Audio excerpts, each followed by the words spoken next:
So what if you could get 17x return on your marketing dollars that you spend? Would you do it? Yeah, I would too. So I actually did. I'm going to teach you and show you exactly what I did. So stay tuned.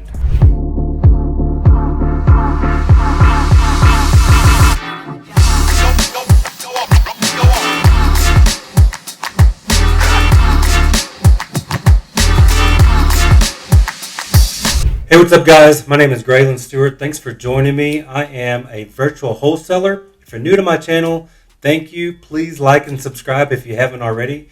I'd appreciate it. So my channel is all about wholesaling real estate, but we do everything that an investor real estate, an investor would typically do in the real estate space. So mostly what we do is wholesaling, but we also buy and hold for long-term wealth, and we do occasional fix and flip properties as well, usually a couple of them at a time, 2 or 3 of them typically.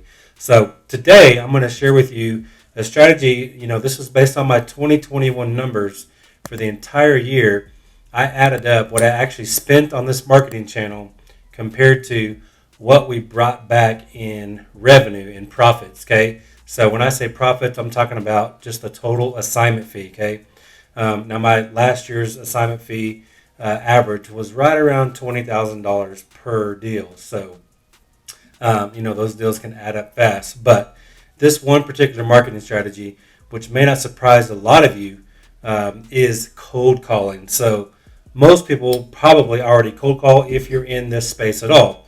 And if you're new to wholesaling, then this will maybe enlighten you. So cold calling is very effective, but you have to do it right. Otherwise, it may not be as effective. And I don't necessarily think that my company did it all right either. And we still had a 17x return. So the reason I say that I don't think we did it all right either is simply because there's definitely better ways to do it, okay?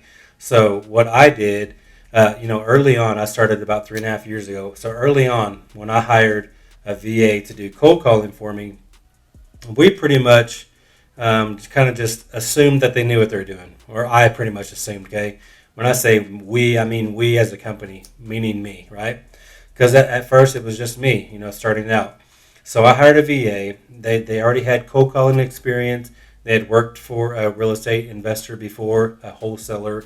So I assumed that, hey, they know what they're doing already. They've already done this before, and they kind of have a proven track record, so to speak, right? Obviously, I didn't vet them, which is kind of hard when they're in the Philippines and you're hiring. And they've worked for somebody else in the U.S. There's, probably thousands of wholesalers out there.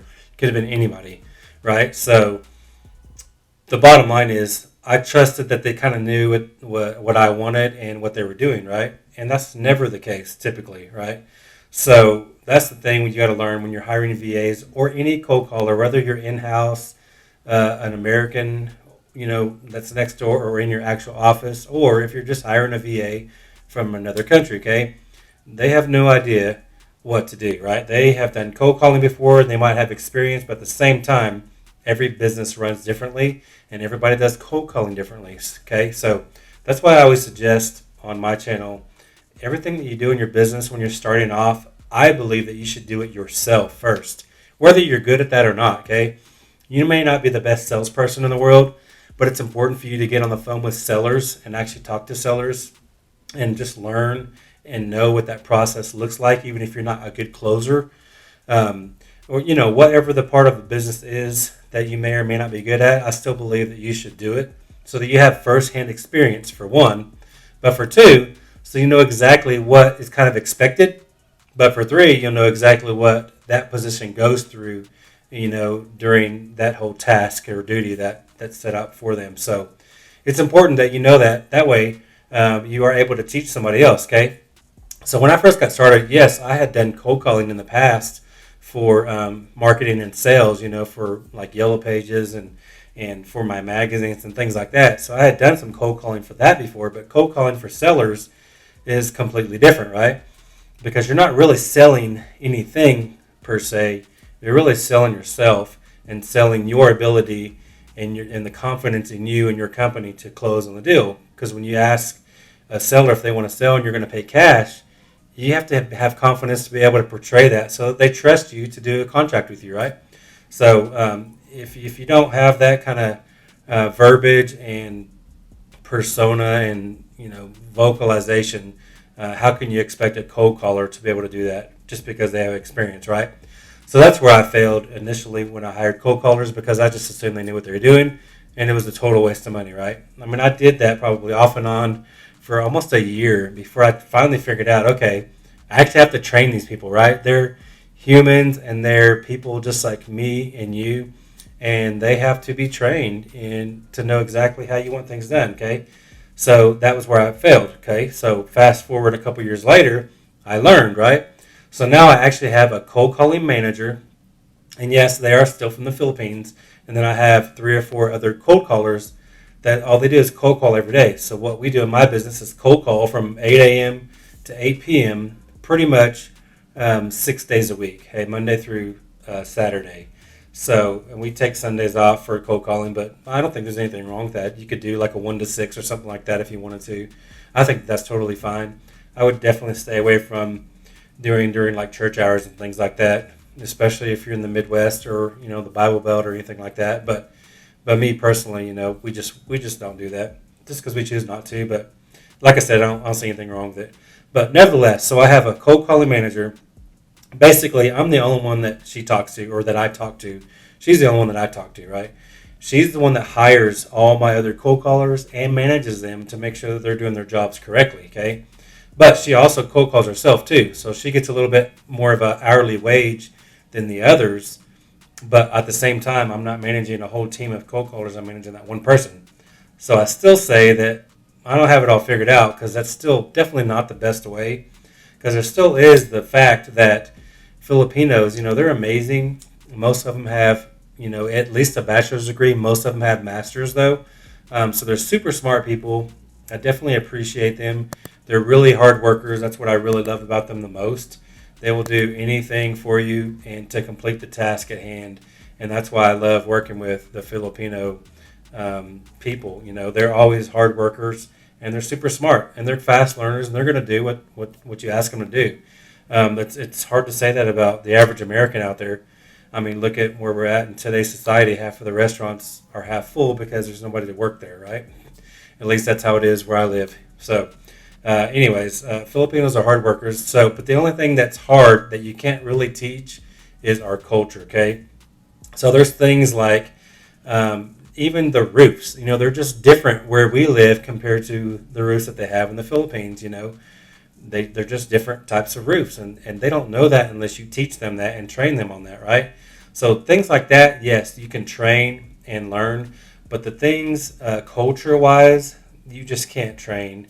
So that's the hard part. Unless they've lived in the U.S. before, like I had a cold caller in the past that they actually lived in the U.S. for like 3 years, so they understood our culture and our just the way we talk to each other, like when somebody's joking or not, just little things like that you and I would probably take for granted for the most part. But at the same time, it's those little things like that to where when you're talking to somebody over the phone, especially in like a sales type of a role, it's easy to understand that somebody may not get it all the way. You know what I mean?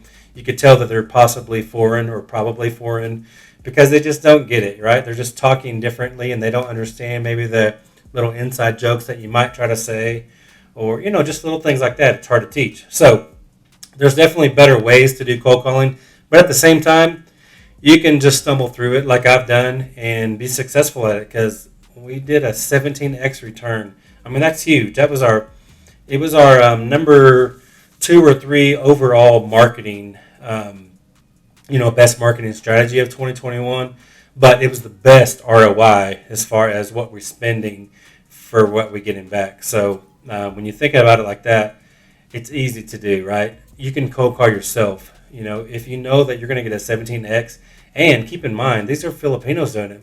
If you do it yourself, you're always going to do it better because you know how things are done, right? You know how you want it. You're always going to work harder on your own business than anyone else will. That's just a fact, right? So if you did it yourself, even for an hour or two a day, don't you think that would be worth it? Just until you kind of start bringing some money in, because cold calling works, y'all. I mean, there's a lot of people out there that kind of don't like it or don't do it, but we do every marketing strategy. So I definitely consider myself an expert on marketing in general because I've done marketing my entire adult life. And for my business, my wholesaling business, we literally do every single strategy out there, right?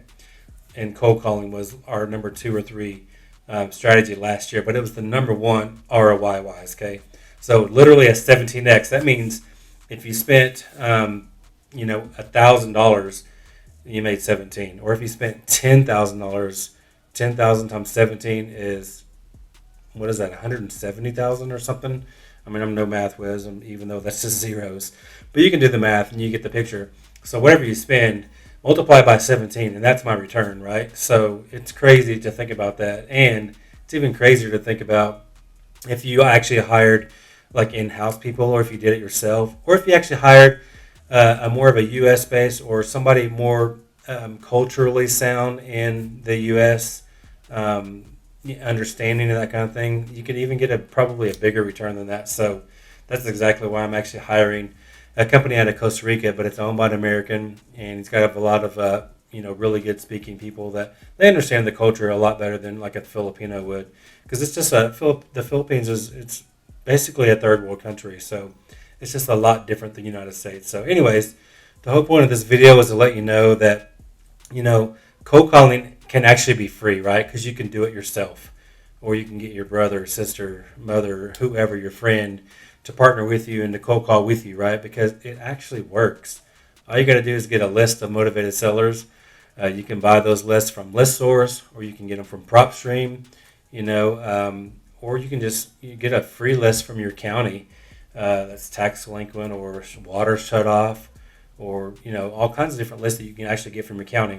And direct to the source, which is your county, is always the best. But then you get that list, skip trace it, meaning you look for the phone numbers. There's companies out there that do that, or you can do like freepeoplesearch.com, or there's a lot of things that are similar to that. BeenVerified.com is a super low, a couple of dollars a month type of deal. And there's whitepages.com, which is actually pretty good as well. So there's a lot of ways. So there's no real excuses.